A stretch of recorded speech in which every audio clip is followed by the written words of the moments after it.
তো খারাপ ভাবে হুমকি দিচ্ছে। অনেক ভাইয়েরা বলে আওয়ামী লীগ বলি বাংলাদেশ নাই, আওয়ামী লীগ যদি নাই থাকে তাহলে এই যে এই মহিলারে কেন হুমকি দেয়, আমাকেও দেয় আওয়ামী লীগরা। অনেক মানুষে বিশ্বাস করে না, ভিডিওটা দেখে যান। তো খারাপ ভাবে হুমকি দিচ্ছে। আচ্ছা, আপনারা কখন স্টেপ নেবেন?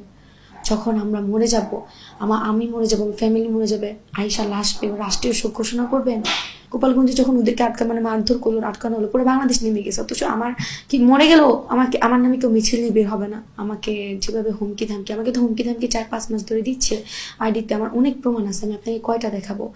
কিন্তু যখন মানে কালকে ইনসিডেন্টটা হইলো আমার সাথে, যে এতগুলো আওয়ামী লীগ আব্বুকে বলছে বা পুরা এলাকা ব্যাপী জিনিসটা ঘটছে, তখন এলাকায় থাকা যাবে না, এরকম একটা অবস্থা। আমি থাকলে আমার বাবার ক্ষতি হবে। আচ্ছা, আমি যদি না থাকি তাহলে আমার বাবাকে ওরা চাপ দেবে, কারণ আওয়ামী লীগ একটা হিংস্র জাতি। চাপ দিয়ে বলবে যে তোরে মানলে তোর মেয়ে নিয়ে আসবে। যখন আব্বু বললো যে আমি নাই, বলে যে তুই নাই, ও নাই, তোরে মারবো, তোর ভাই তোর অন্যান্য ছেলে মেয়েদের মারবো, তাহলে ও এমনি বের হয়ে আসবে।